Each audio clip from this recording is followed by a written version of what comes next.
Hello friends, welcome back to our channel. Friends, ఈ వీడియోలో మనం ఈరోజు అన్ని న్యూస్ పేపర్లో వచ్చినటువంటి ఇంపార్టెంట్ ఎడ్యుకేషన్ అప్డేట్స్తో పాటు చాలా ముఖ్యమైనటువంటి కరెంట్ అఫైర్స్ కూడా రావడం జరిగింది. ఈరోజు అయితే చాలా ఇంపార్టెంట్ కరెంట్ అఫైర్స్ ఉన్నాయి. వీడియోని ఎక్కడా స్కిప్ చేయకుండా ఎండ్ వరకు చూడండి. చూసే ప్రతి ఒక్కరికి ఖచ్చితంగా లైక్ చేయండి. డైలీ 1 to 2 hours వర్క్ చేసి దాదాపుగా 8 న్యూస్ పేపర్ చదివి ఇన్ఫర్మేషన్ మీకు అందించడం జరుగుతుంది. చాలామంది మన వీడియోస్ని చూస్తున్నారు కానీ లైక్ చేయట్లేదు. ఖచ్చితంగా లైక్ చేయండి. వీడియోకి అయితే నేను 1000 లైక్స్ ఎక్స్పెక్ట్ చేస్తున్నాను. ఇది ఎవరికైతే యూజ్ ఉంటుందో వారికి షేర్ చేయండి. అదేవిధంగా సబ్స్క్రైబ్ చేసుకొని చూడండి. రెగ్యులర్గా మీకు జాబ్ అప్డేట్స్ అంతాయి. మన ఛానల్కి సంబంధించిన టెలిగ్రామ్ గ్రూప్లో కూడా జాయిన్ కాండి. సో దాంట్లో కూడా రెగ్యులర్గా జాబ్ అప్డేట్ షేర్ చేస్తున్నాను. మీకు చాలా యూజ్ ఉంటుంది. ఆ గ్రూప్లో కంపల్సరీ జాయిన్ కాండి. ఫ్రెండ్స్, మన ఛానల్ ద్వారా టీఎస్పీఎస్సీ గ్రూప్ 1 కావచ్చు, గ్రూప్ 2కి సంబంధించినటువంటి టెస్ట్ సిరీస్ అనేది మన యాప్లోకి తీసుకురావడం జరిగింది. సో దీనికి సంబంధించి టాపిక్ వైజ్గా డేట్ వైజ్ అయితే టెస్ట్లు అయితే అప్లోడ్ చేస్తున్నాం. ప్రశ్నలు తెలుగు అదేవిధంగా ఇంగ్లీష్ మీడియంలో అయితే ఉంటాయి. ప్రతి ప్రశ్నకు వివరణ ఉంటుంది. పూర్తి సిలబస్ కవర్ అవుతుంది. సో 120 days ప్లాన్లో భాగంగా ఈ టెస్ట్ సిరీస్ అయితే తీసుకురావడం జరిగింది. ప్రజెంట్ వీడియో యొక్క ప్రైస్ వచ్చేసి ఇక్కడ గ్రూప్ 2కు 299 అండ్ గ్రూప్ 1కి వచ్చేసి 250 రూపీస్ ఉంది. తెలంగాణ ఉద్యమ చరిత్ర సపరేట్గా 10 గ్రాండ్ టెస్ట్లు అయితే అందిస్తున్నాం. ప్రతి టెస్ట్కు 150 ప్రశ్నలు ఉంటాయి. సో ప్రతి ప్రశ్నకు వివరణ ఉంటుంది. ఫుల్ వీడియో కోర్స్ అనేది దీనిపైన మీకు ఉచితంగా వస్తుంది. హ్యాండ్ రైటింగ్ నోట్స్ కూడా రావడం జరుగుతుంది. ఇంకా ప్రతిరోజు డైలీ ఫ్రీ టెస్ట్ కూడా మన యాప్లో అయితే కండక్ట్ చేస్తున్నాం. మీరు టెలిగ్రామ్లో జాయిన్ అయితే టెస్ట్ను ఫ్రీగా రాసుకోవచ్చు. ఇంకా టీఎస్పీఎస్సీ గ్రూప్ 2 ఎకానమీకి సంబంధించినటువంటి వీడియో ఎక్స్ప్లెనేషన్ టెస్ట్ సిరీస్ కూడా తీసుకొచ్చా. అండ్ గ్రూప్ 1కి సంబంధించిన టెస్ట్ సిరీస్ ఉంది. ఇంక ఇవే కాకుండా కరెంట్ అఫైర్స్కి సంబంధించినటువంటి నోట్స్ కూడా ఉంది. ఒకసారి మీరు యాప్ డౌన్లోడ్ చేసుకొని చెక్ చేయండి. నచ్చినట్లయితే వాటికి సంబంధించి కోర్స్ తీసుకోండి. ఫ్రెండ్స్, ఈరోజు న్యూస్ పేపర్లో వచ్చేటువంటి అప్డేట్స్ కనుక చూసినట్లయితే మనకి ఇక్కడ ఫస్ట్ అప్డేట్ వచ్చేసి టీఎస్పీఎస్సీ నుంచి అయితే చూడవచ్చు. టీఎస్పీఎస్సీ ఫలితాలు కావచ్చు, టీఎస్పీఎస్సీ నోటిఫికేషన్ల కోసం వెయిట్ చేసిన ప్రతి ఒక్కరు వీడియోని అయితే లైక్ చేయండి. సో ఇక్కడ ఇన్ఫర్మేషన్ చూసినట్లయితే జైల్ ఫైనల్కి రిలీజ్ అని చెప్పేసి ఇక్కడ ఒక అప్డేట్ చూడవచ్చు. ఎటకేలకు 7 నెలల తర్వాత విడుదల చేసినటువంటి అధికారులు అని చెప్పేసి ఇక్కడ మనకు ఒక అప్డేట్ అయితే రావడం జరిగింది. సో దీనికి సంబంధించి ఆల్రెడీ మనం నిన్న కూడా చూసాం. ఇక్కడ చూసినట్లయితే జూనియర్ లెక్చరర్స్ పోస్టుల భర్తీకి నిర్వహించినటువంటి ఎగ్జామ్ ఫైనల్ కీని టీఎస్పీఎస్సీ అధికారులు ఎట్టకేలకు విడుదల చేశారు. ఎక్స్పర్ట్ కమిటీ చేసినటువంటి సిఫారసుల మేరకు జైల్ పరీక్షా కీని ప్రకటిస్తున్నట్లు అధికారులు సోమవారం ప్రకటనలో తెలిపారు. టీఎస్పీఎస్సీ వెబ్సైట్లో ఫైనల్ కీని చూసుకోవాలని ఆఫీసర్లు అభ్యర్థులకు సూచించినట్లు ఇక్కడైతే చూడవచ్చు. సో రాష్ట్రంలోని జేఎల్ ఖాళీల భర్తీలో భాగంగా 1392 పోస్టులకు డిసెంబర్ 22న టీఎస్పీఎస్సీ నోటిఫికేషన్ అయితే విడుదల చేసింది. సో గత ఏడాది సెప్టెంబర్ 12 నుంచి అక్టోబర్ 3 వరకు కంప్యూటర్ బేస్డ్ విధానంలో ఈ ఎగ్జామ్స్ అయితే నిర్వహించారు. అయితే పరీక్ష నిర్వహించినటువంటి వారం రోజుల్లోనే ప్రిలిమినరీకి అధికారులు ప్రకటించారు. కానీ ఫైనల్కి ఇవ్వడంలో నిర్లక్ష్యం చేశారు. అభ్యర్థుల ఆందోళనల నేపథ్యంలో 7 నెలల తర్వాత ఎట్టకేలకు ఫైనల్ కీని అధికారుల వెబ్సైట్లో అందుబాటులో ఉంచినట్లు ఇక్కడ టీఎస్పీఎస్సీకి సంబంధించిన అప్డేట్ చూడవచ్చు. సో ఎవరైతే ఇంకా చూసుకోలేదో ఒకసారి మీరు టీఎస్పీఎస్సీ వెబ్సైట్కి వెళ్ళి చూడండి. సో మీకు ఎన్ని మార్క్స్ వస్తున్నాయి అనేది కింద కామెంట్ చేసేటువంటి ప్రయత్నం చేయండి. కానీ నెక్స్ట్ ఇక్కడ చూసినట్లయితే మనకి ఇక్కడ ఉమ్మడి ప్రిపరేషన్ గ్రూప్స్ గెలుపంటూ ఈరోజు మనకు సాక్షి న్యూస్ పేపర్లో ఒక మంచి ఆర్టికల్ అయితే రావడం జరిగింది. సో మనకు టీఎస్పీఎస్సీ నుంచి గ్రూప్ 1, గ్రూప్ 2, గ్రూప్ 3కి సంబంధించిన నోటిఫికేషన్లు వచ్చాయి. వాటికి సంబంధించినటువంటి ఎగ్జామ్ డేట్స్ కూడా మనకు ఖరారు కావడం జరిగింది. సో ఉమ్మడి వ్యూహంతో రాణించేందుకు అవకాశం అంటే ఇక్కడ ఒక మంచి ఆర్టికల్ ఇవ్వడం జరిగింది. So TSPSC group services Telangana రాష్ట్రంలో బ్యాచిలర్ డిగ్రీ ఉత్తీర్ణుల యొక్క కళల కొలువు అంటే ఇక్కడ చూడవచ్చు. గ్రూప్ 1 కావచ్చు, గ్రూప్ 2, గ్రూప్ 3 పరీక్షల ద్వారా డిప్యూటీ కలెక్టర్ నుంచి జూనియర్ అసిస్టెంట్ పోస్టుల వరకు వివిధ ఉద్యోగాలను భర్తీ చేస్తారు. వీటికి లక్షల మంది అభ్యర్థులు పోటీ పడుతుంటారు. అయితే ఇటీవల టీఎస్పీఎస్సీ గ్రూప్ 1, గ్రూప్ 2, గ్రూప్ 3 పరీక్షా తేదీలను ఖరారు చేసింది. ఎక్కువ మంది అభ్యర్థులు 3ంటికి దరఖాస్తు చేసుకున్నారు. ఈ నేపథ్యంలో ఈ మూడు పరీక్షలకు కామన్ ప్రిపరేషన్పై ప్రత్యేక కథనం అంటే ఇక్కడ మనం చూడవచ్చు. సో ఈ మూడు ఎగ్జామ్స్ కనుక చూసినట్లయితే ముఖ్యంగా గ్రూప్ 2, గ్రూప్ 3కి కామన్ సిలబస్ ఉంటుంది. మ్యాక్సిమం సిలబస్ ఒకేలా ఉంటుంది. అదేవిధంగా గ్రూప్ 1 మీకు ప్రిలిమ్స్కి సంబంధించి చూసినట్లయితే మనకు గ్రూప్ 2, గ్రూప్ 3లో పేపర్ 1 పోలి ఉంటుంది అన్నమాట. దాదాపుగా చాలా టాపిక్స్ మనకి ఈక్వల్ సిలబస్ అనేది ఉంటుంది. సో వీటన్నిటిని మీరు కనుక ఒక కామన్గా ఉన్నటువంటి టాపిక్స్ దగ్గర పెట్టుకొని చదివినట్లయితే మీ ప్రిపరేషన్ అనేది చాలా సులువుగా కంప్లీట్ చేయవచ్చు అని చెప్పేసి ఇక్కడ ఇచ్చారు. సో వాటికి సంబంధించి మీరు ఎటువంటి వాటిని ఫాలో కావాలంటే ఇక్కడ ఇవ్వడం జరిగింది. సో ఉమ్మడి సన్నద్ధత అనేది ఉండాలి. సిలబస్ ఒకే రీతిలో ఏ అంశాలు అనేదో చూసుకోవాలి. అదేవిధంగా వాటిని ఒక విశ్లేషణాత్మకంగా అధ్యయనం చేయాలి. అండ్ అదేవిధంగా గ్రూప్ 1కి ప్రిపేర్ అయ్యే వాళ్ళు మెయిన్స్ స్థాయిలో ప్రిపేర్ కావాలంటే ఇక్కడ ఇవ్వడం జరిగింది. సో ముఖ్యంగా ఇక్కడ మనం చూసినట్లయితే సంత నోట్స్కు చాలా ఇంపార్టెన్స్ అయితే ఇవ్వడం జరిగింది. మీకు చాలాసార్లు చెప్తున్నాను నేను, మీకు మీరు చదువుతున్నటువంటి టైంలో ఇంపార్టెంట్ పాయింట్స్ ఉంటే వాటిని సంత నోట్స్ రాసుకోండి. అదేవిధంగా ప్రాక్టీస్ టెస్ట్లకు హాజరు కాండి. సో ఇక్కడ మనకు చాలా మంది చేస్తున్న మిస్టేక్ ఏంటంటే చదువుతూ వెళ్తున్నారు. అలా కాకుండా చదివిన దాన్ని రివిజన్ చేసుకోండి. మనం ఎంత చదువుతున్నాం అనేది ముఖ్యం కాదు, దాన్ని ఎంత రివిజన్ చేస్తున్నాం అనేది ఇంపార్టెంట్. ఆ రివిజన్ చేసిన తర్వాత దాన్ని మాక్ టెస్ట్ల రూపంలో ఒకసారి టెస్ట్ చేసుకోండి, అప్పుడే మీకు మంచి రిజల్ట్ ఉంటుంది. మనం సిలబస్ చాలా ఎక్కువ ఉంది, అన్నీ చదవాలి అని చెప్పేసి మొత్తం సిలబస్ను చదవడం కాదు, ఇంపార్టెంట్గా ఉన్నటువంటి సిలబస్ను ఫస్ట్ కంప్లీట్ చేసి దాన్ని ఎక్కువ సార్లు రివిజన్ చేసి దానికి సంబంధించినటువంటి టెస్టులు రాయండి. 100% మీరు సక్సెస్ అవుతారు. సో ఎక్కువగా గాబరపడి ఆగమాగం ఆ సిలబస్ ఈ సిలబస్ అంతా చదివి మీరు మీ యొక్క ప్రిపరేషన్ను ఆగమాగం చేసుకోకండి.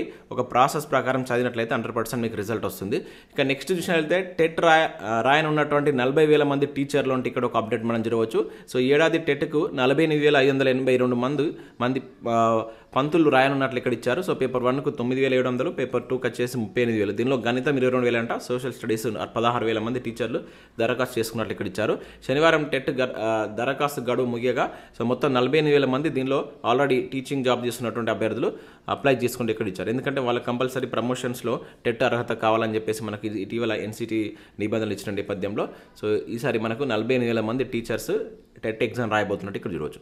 సో నెక్స్ట్ ఇక్కడ చూసినట్లయితే రైల్వే రక్షణ వ్యవస్థలో మీరు భాగస్వాములు అవుతారా?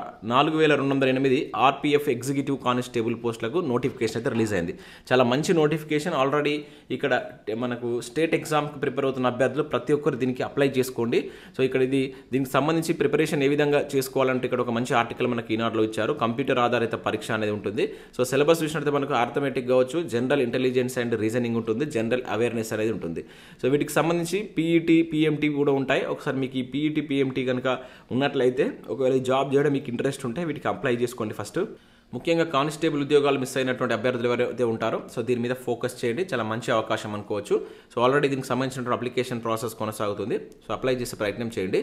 ఇక నెక్స్ట్ చూసినట్టయితే పోలీస్ అకాడమీలో రిటైర్డ్ రాజస్వం అని చెప్పేసి ఇక్కడ ఒక అప్డేట్ మనం నమస్తే తెలంగాణలో చూడవచ్చు. గెస్ట్ ఫ్యాకల్టీలుగా తిష్ట, అన్ని తామై పెత్తనం, ప్రత్యేక వసతులు, ఇన్నోవా కార్లు, హోంగార్డులు అని చెప్పేసి ఇక్కడ మనం చూడవచ్చు. సో స్పెషల్ శాలరీలు, ఇంక్రిమెంట్, స్పెషల్ రూమ్లు. సో 14 ఏళ్ళుగా సర్వీస్ పొడిగింపు. తాజాగా మళ్ళీ సో ఆరోపణలున్న ఓ అధికారికి సర్వీస్ ఎక్స్టెన్షన్ అని చెప్పేసి ఇక్కడ చూడవచ్చు. సో డీజీ స్థాయి అధికారి ఖమ్మం మంత్రి అండదండ అంటే ఇక్కడ ఒక అప్డేట్ మనం చూడవచ్చు. సో ముఖ్యంగా గెస్ట్ ఫ్యాకల్టీగా వచ్చి వాళ్ళు కొన్ని సంవత్సరాలుగా అదేవిధంగా కొనసాగుతున్నారు. దానికి మంత్రుల అండదండలు ఉన్నాయని చెప్పేసి ఇక్కడ ఇవ్వడం జరిగింది. లాస్ట్ 14 years నుంచి ఈ ప్రాసెస్ ఇట్లే జరుగుతుందంట.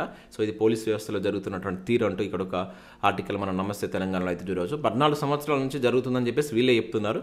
అదే నమస్తే తెలంగాణ, అదే మనకు బీఆర్ఎస్ కూడా ఈ 14 సంవత్సరాలు అంటే లాస్ట్ 10 years వీళ్ళే అధికారంలో ఉన్నారు. మరి వాళ్ళు ఎప్పుడు ఏం చేశారన్నది తెలియదు. మరి ఇక నెక్స్ట్ చూసినట్లయితే ఇక్కడ బెంగాల్ పాఠశాలల్లో 25,000 నియామకాలు రద్దు అని చెప్పేసి ఇక్కడ ఒక బ్రేకింగ్ న్యూస్ అయితే చూడవచ్చు. ఇక్కడ చూసినట్లయితే NLST 2016 కేసులో కలకత్తా హైకోర్టు సంచలన తీర్పు అని చెప్పేసి ఇక్కడ ఇచ్చారు. సో పశ్చిమ బెంగాల్ ప్రభుత్వ ప్రాయోజిత ఎయిడెడ్ పాఠశాలలో నియామకాలకు సంబంధించి 2018లో నిర్వహించినటువంటి రాష్ట్ర స్థాయి ఎంపిక పరీక్ష అనేటువంటిది దానిపైన మనకు కలకత్తా హైకోర్టు సంచలన తీర్పు అయితే వెలువరించింది. సో నాటి పరీక్ష ద్వారా జరిపినటువంటి 25,000కు పైగా నియామకాలు చెల్లవని స్పష్టం చేసింది. సో వాటిని రద్దు చేస్తున్నట్లు ప్రకటించింది. సో 9 to 12 తరగతుల ఉపాధ్యాయులతో పాటు బోధనేతర సిబ్బంది కావచ్చు నియామకం కోసం బెంగాల్ సర్కార్ సో 2016లో నిర్వహించినటువంటి నోటిఫికేషన్ మొత్తం 24,640 ఖాళీలను పేర్కొంది. దానికి 23 లక్షల మంది అప్లై చేసుకోగా మొత్తం 25,000కు సంథింగ్ అంటే 25,753 మందికి ఉద్యోగాలు ఇచ్చిందంట. సో ఈ నియామక ప్రక్రియలో అర్హుల జాబితాలో లేని వారికి కూడా సో ఖాళీ OMR షీట్లు సమర్పించిన వారికి కూడా నియామక పత్రాలు ఇవ్వటం వంటి తీవ్ర అవకతవకలు చోటు చేసుకున్నాయంటూ కొంతమంది పిటిషన్ దాఖలు చేయడం జరిగింది అక్కడ హైకోర్టులో. సో దానిపైన హైకోర్టు ఇక్కడ సంచలన తీర్పు అయితే ఇచ్చింది. 25,000 నియామకాలు రద్దు చేయాలని చెప్పేసి హైకోర్టు తీర్పు ఇచ్చినట్లు ఇక్కడ చూడవచ్చు. సో వీళ్ళు సుప్రీంకోర్టుకు వెళ్తామని చెప్పేసి అక్కడ ఉన్నటువంటి సీఎం మమతా బెనర్జీ చెప్తున్నట్టు కూడా ఈ ఆర్టికల్లో మనం చూడవచ్చు. ఇక నెక్స్ట్ అప్డేట్ చూసినట్లయితే ఈనాడు ప్రతిభకు సంబంధించి సో ఇక్కడ నదీ మైదానాలంటూ ఇండియన్ జియోగ్రఫీకి సంబంధించిన ఒక ఆర్టికల్ ఇచ్చారు. మీకు ఆల్రెడీ చెప్పాను, ఇవన్నీ మనకు స్క్రీన్ షాట్ ఇస్తే బ్లర్ అవుతున్నాయి. సో మీరు డైరెక్ట్గా ఈనాడు ప్రతిభ వెబ్సైట్కి వెళ్ళి అక్కడ నుంచి చూసుకోండి. సో నీట్గా కనబడతాయి. డైలీ ఒక 1 hour వీటిపైన కేటాయించండి. ఇక్కడ మనకు టీఆర్టీ చరిత్రకు సంబంధించి కూడా కొన్ని ప్రాక్టీస్ ప్రశ్నలు ఇచ్చారు. వీటితో పాటు నమస్తే తెలంగాణ సాక్షిలో కూడా చాలా మంచి ఆర్టికల్స్ వస్తున్నాయి. సో వీటిని ఒకసారి మీరు ప్రతిరోజు చూసేటువంటి ప్రయత్నం చేయండి. మీకు రివిజన్లో భాగంగా పనిచేస్తుంది. మనం కూడా మన ఛానల్ ద్వారా ఇండియన్ పాలిటిక్స్ సంబంధించినటువంటి కరెంట్ పాలిటీ వీడియో ఒకటి అప్లోడ్ చేస్తాం. ఈరోజు సెకండ్ వీడియో వస్తుంది. ఇట్లా రకరకాల వీడియో చేస్తున్నాం. ఉద్యమ చరిత్రకు సంబంధించి కూడా టాప్ 50 ప్రశ్నలకు సంబంధించిన వీడియో చేస్తాం. అండ్ ఇప్పటివరకే మనం ప్రభుత్వ పథకాలకు సంబంధించిన వీడియో కూడా అందించడం జరిగింది. అండ్ తెలంగాణ అంశాలకు సంబంధించి 2 వీడియోస్ అందించాయి. ఇవన్నీ మనకు లేటెస్ట్. ఇంకా రాబోయేటువంటి చాలా కరెంట్ ఇష్యూస్ పైన కూడా మనం వీడియో చేయబోతున్నాం. మన ఛానల్ కూడా మీరు రెగ్యులర్గా ఫాలో అవ్వండి, మీకు రివిజన్లో భాగంగా చాలా యూజ్ అవుతుంది. సో ఇవి మనకు వివిధ న్యూస్ పేపర్ వచ్చినటువంటి ముఖ్యమైనటువంటి education updates. Next current affairs చూద్దాం. చాలా ఇంపార్టెంట్ కరెంట్ అఫైర్స్ ఉన్నాయి ఈరోజు. స్కిప్ చేయకుండా చూడండి, ఖచ్చితంగా లైక్ చేయండి. ఒకటే వీడియోలో మీకు ప్రతిరోజు ఎడ్యుకేషన్ అప్డేట్స్, కరెంట్ అఫైర్స్ 2 కలిపి రెగ్యులర్గా అయితే అందిస్తున్నాను. సో మీ నుంచి సపోర్ట్ ఉండాలి. కంపల్సరీ వీడియోని లైక్ చేయండి. మినిమం ఒక 2000 లైక్స్ వచ్చే విధంగా అయితే వీడియోని లైక్ చేసి మీ మిత్రులకు షేర్ చేసే ప్రయత్నం చేయండి. సో ఇక్కడ మనం ఫస్ట్ కరెంట్ అఫైర్ కనుక చూసినట్టయితే గుకేష్ కొత్త చరిత్ర అని చెప్పేసి ఇక్కడ మనం చూడవచ్చు. 17 ఏళ్లకే క్యాండిడేట్ చెస్ టోర్నీ టైటిల్ కైవసం. ఈ ఘనత సాధించినటువంటి తొలి టీనేజర్గా రికార్డ్ అని చెప్పేసి ఇక్కడ మనం గుర్తుంచుకోవాల్సి ఉంటుంది. సో పేరు గుర్తుంచుకోండి. సో ఇది ఏంటిది? Candidates chess. ఏ ఏజ్లో ఇతను సాధించాడు? 17 ఏళ్ల వయసులోనే సాధించి రికార్డు సృష్టించడం జరిగింది. సో ఇక్కడ మనం చూసినట్లయితే ఇది టొరంటోలో జరిగింది. సో భారత యువ గ్రాండ్ మాస్టర్ గుకేష్ కొత్త చరిత్ర సృష్టించారు. 17 ఏళ్లకే ప్రతిష్టాత్మకమైనటువంటి క్యాండిడేట్ చెస్ టోర్నీ టైటిల్ను కైవసం చేసుకొని గుకేష్ కొత్త ఘనతను సాధించినాడు అని చెప్పేసి ఇక్కడ చూడవచ్చు. అత్యంత చిన్న వయసులో అన్నమాట, అత్యంత పిన్న వయసులోనే ఈ క్యాండిడేట్స్ విజేతగా నిలిచినటువంటి వారిలో ఇతను రికార్డు సృష్టించినట్టు ఇక్కడ మనం చూడవచ్చు. అయితే ఇక్కడ మనం చూసినట్లయితే ఇక్కడ వరల్డ్ ఛాంపియన్షిప్ ఛాలెంజ్గా నిలిచిన మొదటి టీనేజర్గా ప్రపంచ రికార్డు కూడా నెలకొల్పినారంట. సో మరోవైపు భారత్ తరపున చెస్ దిగ్గజం విశ్వనాథన్ ఆనంద్ తర్వాత ఈ టైటిల్ గెలుచుకున్నటువంటి రెండో ప్లేయర్గా కూడా ఇతను రికార్డు సృష్టించడం జరిగిందనమాట. సో ఈ ఏడాది జరిగేటువంటి ప్రపంచ చెస్ ఛాంపియన్ టైటిల్ పోర్లో ప్రస్తుతం వరల్డ్ ఛాంపియన్ అయినటువంటి డింగ్ లీరెన్ చైనా వ్యక్తితోటి ఇతను ఢీకొనబోతున్నట్టు కూడా ఇవ్వడం జరిగింది. ఇంపార్టెంట్ గుర్తుంచుకోండి. సో ఆనంద్ తర్వాత ఇతను రెండో ప్లేయర్ అంట. భారతదేశంలో మనకు రెండో ప్లేయర్ ఈ టైటిల్ గెలుచుకున్నటువంటి వ్యక్తి. అది చిన్న వయసులో ఈ టైటిల్ గెలుచుకున్నటువంటి వ్యక్తి కూడా ఇతనే అని చెప్పేసి ఇక్కడ మనం ఈ రికార్డును గుర్తుంచుకోవాల్సి ఉంటుంది. ఇది చెస్కు సంబంధించినటువంటిది అనమాట, గుర్తుంచుకోండి.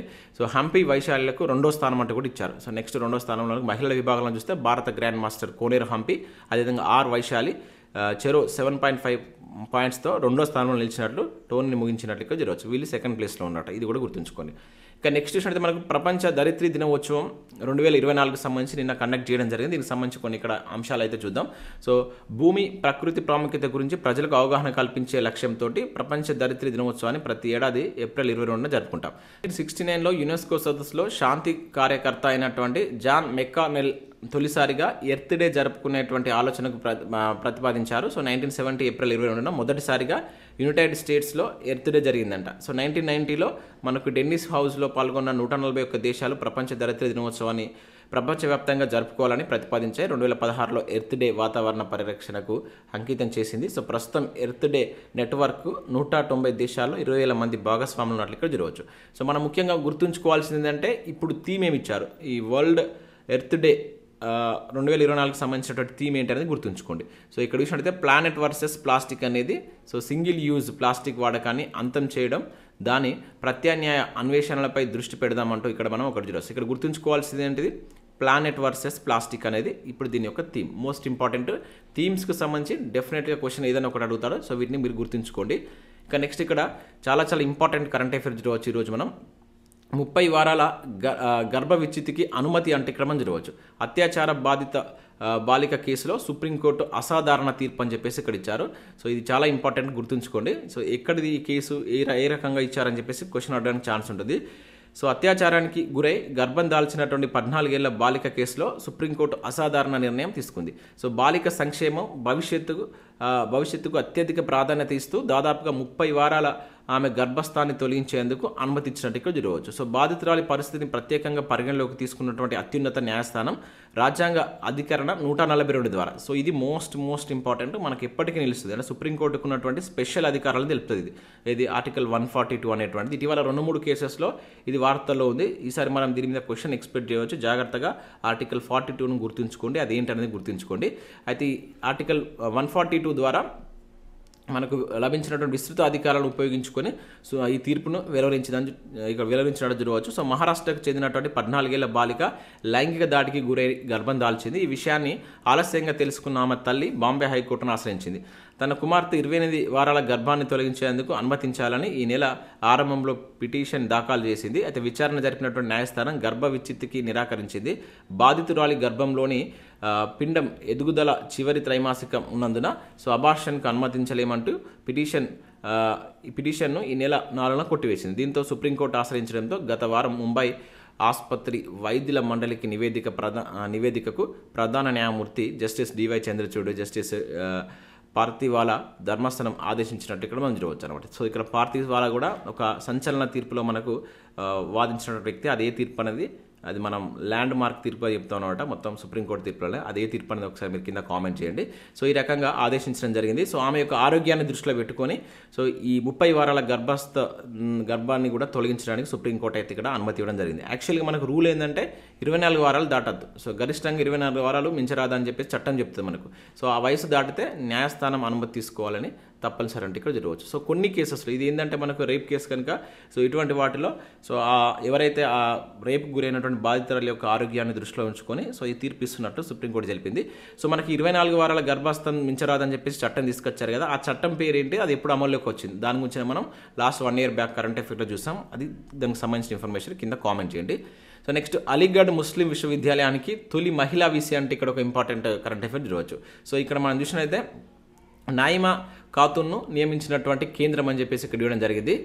సో ఇక్కడ చూసినట్లయితే 100 ఏళ్లకు పైగా చరిత్ర ఉన్నటువంటి ప్రఖ్యాత అలీగఢ్ ముస్లిం విశ్వవిద్యాలయం ఉపకులపతిగా మనకు నాయిమా ఖాతున్ను నియమితులయ్యారు. సో రాష్ట్రపతి ద్రౌపది ముర్ము ఆమోదముద్ర అనంతరం కేంద్ర విద్యా మంత్రిత్వ శాఖ ఆ నియామకాన్ని చేపట్టింది. సో నాయిమా ఏఎంయుకు తొలి మహిళా వీసీ, 5 ఏళ్ల పాటు ఆమె బాధ్యతలు కొనసాగుతారంట. సో ఇదే అలీగఢ్ యూనివర్సిటీలో సైకాలజీలో PhD పూర్తి చేసినటువంటి నైమా అదే విభాగంలో లెక్చరర్స్గా 1988లో ఎంపికయ్యారంట. 2016లో ప్రొఫెసర్గా పదోన్నతులు పొందారు. 2006లో ప్రొఫెసర్గా పొందారంట. 2014 నుంచి మహిళా కళాశాల ప్రిన్సిపల్గా కూడా కొనసాగుతున్నారంట. సో ఇప్పుడు ఆమె దానికి సంబంధించిన వీసీగా కూడా నియమితులు కావడం జరిగింది. సో మనకు అలీగఢ్ యూనివర్సిటీ గురించి మనకు తెలంగాణ మూవ్మెంట్లో కూడా ఉంటుంది అనమాట. ముఖ్యంగా నిజాం కాలంలో మనకి ఇది సాలార్ జంగ్ టైంలో ఇక్కడ ఈ అలీగఢ్ యూనివర్సిటీకి కొంత మనీ ఇచ్చారని చెప్పి చెప్తారు. అక్కడ నుంచి వెళ్ళి ఉద్యోగులను తీసుకొచ్చుకొని మన హైదరాబాద్ సంస్థానంలో వర్క్ చేయించుకున్నట్టు కూడా మనం చదువుతాం. అయితే ఈ అలీగఢ్ యూనివర్సిటీ ఎప్పుడు స్థాపించారు, దీని యొక్క మొట్టమొదటి వీసీ ఎవరనేది కింద మీరు కామెంట్ చేయండి. ఇక నెక్స్ట్ చూసినట్లయితే మనకు చాలా ఇంపార్టెంట్ కరెంట్ అఫైర్ ఇది కూడా. దువ్వూరి అనుభవాలకు అక్షర రూపం అని చెప్పేసి ఇక్కడ ఒక అప్డేట్ మనం చూడవచ్చు. సో ఇక్కడ చూసినట్లయితే మనకు ఒక పుస్తకాన్ని మనకు హైదరాబాద్లో ఆవిష్కరణ రేపైతే చేయబోతున్నారు. ఆ బుక్ ఏంటిది, అది ఎవరిదానికి మనం గుర్తుంచుకోవాల్సి ఉంటుంది. So reserve bank of India మాజీ గవర్నర్ దువ్వూరి సుబ్బారావు తన వ్యక్తిగత వృత్తిపరమైనటువంటి అనుభవాలను అక్షర రూపంలో ఇచ్చారు. So just a mercenary notes from my life and career పేరుతో ఆంగ్లంలో ఒక పుస్తకాన్ని రాస్తారు. అది రేపు ఆవిష్కరించబోతున్నారు. మోస్ట్ ఇంపార్టెంట్, డైరెక్ట్గా బుక్ ఇచ్చేసి ఇది ఎవరిది అని చెప్పేసి అడుగుతాడు. ఓకేనా. సో దీనిని ఈ నెల 24న హైదరాబాద్లో పటాన్చెరులో గీతం university Kautilya school of public పాలసీలో జరిగేటువంటి కార్యక్రమంలో ఆవిష్కరించినట్లు ఇక్కడ చూడవచ్చు. సో మనకు దువ్వూరి సుబ్బారావు మాజీ RBI గవర్నర్గా చేశారు. అదేవిధంగా మనకు ఇది కేంద్ర ఆర్థిక కార్యదర్శిగా కూడా పనిచేసినటువంటి వ్యక్తి. దేశంలో ఆర్థికంగా అత్యంత క్లిష్టమైనటువంటి సవాళ్ళను ఎదుర్కొంటున్న టైంలో RBI గవర్నర్గా చేసినటువంటి వ్యక్తి అనమాట. సో మన తొలి తెలుగువాడు మళ్ళీ దానిలో. సో ఇటీవల ఎక్కువ మనకు వార్తలు నిలుస్తున్నటువంటి పర్సన్. ఇతనికి సంబంధించిన హిస్టరీ చూడండి, బిట్ రావడానికి ఛాన్స్ అయితే ఉంటుంది. ఇక నెక్స్ట్ కరెంట్ అఫైర్ చూసినట్టయితే ఇక్కడ పార్కిన్సన్ చికిత్సకు మెడ్ట్రానిక్ పరికరం అంటే ఇక్కడ మనం చూడవచ్చు. సో మనకు పార్కిన్సన్ వ్యాధి చికిత్సలో ఉపయోగించేటువంటి neuro smart portable micro electrode recording, so దీన్నే MER అంటారట. ఈ నావిగేషన్ సిస్టమ్ను మన దేశంలో తొలిసారిగా ఈ మెడ్ట్రానిక్ ఇండియా ప్రైవేట్ లిమిటెడ్ ప్రవేశపెట్టినట్టు ఇక్కడ చూడవచ్చు. సో ఇక్కడ మనం గుర్తుంచుకోవాల్సిందంటే ఈ పార్కిన్సన్ చికిత్సకు మొట్టమొదటిసారిగా ఈ కొత్త పరికరాన్ని అంటే నావిగేషన్ సిస్టమ్ను ఉపయోగించే పరికరాన్ని ఇటీవల దేశంలో మొదటిసారిగా ఎవరు తీసుకొచ్చారని చెప్పేసి అడగడానికి ఛాన్స్ ఉంటుంది. మెడ్ట్రానిక్ అని చెప్పేసి గుర్తుంచుకోండి. మెడ్ట్రానిక్ ఇండియా ప్రైవేట్ లిమిటెడ్ వాళ్ళు ప్రవేశపెట్టారంట. సో డీప్ బ్రెయిన్ స్టిమ్యులేషన్ విధానంలో ఈ ఉపకరణం వ్యాధిగ్రస్తులకు ఉపశమనంగా కలిగిస్తుందంట. ఇందుకోసం ఒక చిన్న పేస్ మేకర్ తరహాలో పరికరాన్ని వినియోగిస్తారంట. సో ఈ పరికరం సన్నని తీగల ద్వారా మెదడులో ఉన్నటువంటి ఎంపిక చేసినటువంటి ప్రదేశాలకు ఎలక్ట్రికల్ సంకేతాలు పంపిస్తుంది. సో మెదడులో ఉన్నటువంటి సంకేతాలను కూడా ఆ పరికరం గుర్తిస్తుంది. సో ఈ పార్కిన్సన్ వ్యాధికి ఒకసారి వచ్చాక నెమ్మదిగా పెరుగుతూ పోవడం తప్పిస్తే తగ్గడం అనేది తక్కువ. అయితే వ్యాధి తీవ్రత పెరిగే కొద్ది వ్యాధిగ్రస్తుల్లో ఎంతో ఇబ్బంది పడతారు. సో తీవ్రమైనటువంటి మానసిక వైకల్యానికి లోన్ కావాల్సి వస్తుంది. సో మెదడులో ఉన్నటువంటి నరాలు తెరుతెన్నులు ఖచ్చితంగా లెక్కగట్టి దానికి అనువైనటువంటి సంకేతాలు పంపిస్తూ రోగికి ఉపశమనం కలిగించడంలో ఈ పరికరం సత్ఫలితాలు ఇస్తుందని చెప్పేసి దానికి సంబంధించి ఇవ్వడం జరిగింది. సో దీనికి సంబంధించి మనకి రఘురామ్ బెంగళూరుకు సంబంధించిన డాక్టర్ దీన్ని మొట్టమొదటిసారిగా వాడి చెప్పడం జరిగిందనమాట. సో గుర్తుంచుకోండి, ఎవరు తీసుకొచ్చారని చెప్పేసి అడుగుతారు. ఈ మెడ్ట్రానిక్ సంబంధించినటువంటి వాళ్ళు ఈ పరికరం తీసుకొచ్చినట్టుగా గుర్తుంచుకోండి. సో నెక్స్ట్ కరెంట్ అఫేర్ ఇక్కడ చూసినట్లయితే విస్తరిస్తున్నటువంటి హిమాలయ సరస్సులు ఇస్రో అంటే ఇక్కడ చూడవచ్చు. సో భూతాపం వల్ల హిమాలయాల్లో మంచు పర్వతాలు కరిగి ఏర్పడుతున్నటువంటి సరస్సులు మరింత విస్తరిస్తున్నాయని చెప్పేసి ఇస్రో తాజాగా వెల్లడించింది. 2016-17లో గుర్తించినటువంటి 2431 సరస్సుల్లో 89% పెద్ద ఎత్తున విస్తరించాయని ఇస్రో నివేదిక తెలుపుతుంది. సో వీటి పరిమాణం గత 38 ఏళ్లలో రెట్టింపైందంట. సో ఈ భూ వాతావరణం వేడెక్కడం వల్ల భౌగోళిక మార్పులు సంభవించి హిమనీనదాలు కరిగిపోతున్న విషయం తెలిసిందే. దీనివల్ల కొత్తగా సరస్సులు ఏర్పడడం, ఉన్నటువంటి సరస్సులు విస్తరించడం, లోతట్టు ప్రాంతాలు వరదలు ముంచెత్తడం ప్రమాదం ఉంటుందంటూ సైంటిస్టులు హెచ్చరిస్తున్నట్లు ఇక్కడ మనకు ఇస్రో యొక్క నివేదికను మనం అబ్జర్వ్ చేయవచ్చు. ఇక నెక్స్ట్ విషయం అయితే గురుగ్రహంపై పెను తుఫాన్ అంటే ఇక్కడ ఒక అప్డేట్ చూడవచ్చు. ఫోటోలు విడుదల చేసినటువంటి నాసా. సో సౌరమండలంలోనే అతిపెద్ద గ్రహమైనటువంటి గురుగ్రహం పైన మనకు పెను తుఫాన్ ఏర్పడిందంట. అందుకు సంబంధించి ఫోటోలను మనకు అమెరికా అంతరిక్ష పరిశోధన సంస్థ నాసా సోషల్ మీడియాలో పోస్ట్ చేసింది. సూర్యుడి నుంచి 5వ గ్రహమైనటువంటి జూపిటర్పై ఏర్పడిన తుఫానులు ఇవి. ఇలా మొత్తం గ్రహాన్ని చుట్టుముట్టేశాయి. మన జోనో మిషన్ ఈ ఫోటోలు తీసింది. గురుగ్రహంపై ఘన ఉపరితలం ప్రదేశంలో ఏది లేనందువల్ల అక్కడ తుఫానులు కొన్నేళ్లుగా దశాబ్దాల లేదా కొన్ని వందల సంవత్సరాలుగా కొనసాగుతున్నాయి. గంటకు 643 కిలోమీటర్ల వేగంతో ప్రచండ గాలులు వీస్తాయి అని నాసా ఆ ఫోటోలు జత చేస్తూ క్యాప్షన్లో రాసుకొచ్చినట్లు ఇక్కడ చూడవచ్చు. సో ఇక్కడ జూపిటర్ పైన పెను తుఫాలు లభించాయని చెప్పేసి ఇటీవల ఏ అంతరిక్ష పరిశోధన సంస్థ ఫోటోలు రిలీజ్ చేసిందని చెప్పేసి అడగడానికి ఛాన్స్ ఉంటుంది. నాసా అని చెప్పేసి గుర్తుంచుకోండి. ఇక నెక్స్ట్ ఇక్కడ విషయం అయితే ఇరాన్ S-300 డిఫెన్స్ వ్యవస్థ ధ్వంసం అంటే ఇక్కడ చూడవచ్చు. గత వారం ఇజ్రాయెల్ దాడి ఫలితం. సో ఉపగ్రహ చిత్రాల ద్వారా అమెరికా వెల్లడి. సో ఇజ్రాయెల్ గత వారం జరిపినటువంటి డ్రోన్ క్షిపణి దాడుల్లో ఇరాన్కు చెందినటువంటి S-300 PMU-2 వ్యవస్థ ధ్వంసమైనట్లు అమెరికా గుర్తించింది. ఈ నెల 15 ముందు ఆ ప్రాంతంలో S-300 డిఫెన్స్ వ్యవస్థ ఆ ప్రాంతంలో ఉన్నట్లు ఇజ్రాయెల్ దాడి తర్వాత కనుమరుగైనట్లు పేర్కొన్నట్టు ఇక్కడ చూడవచ్చు.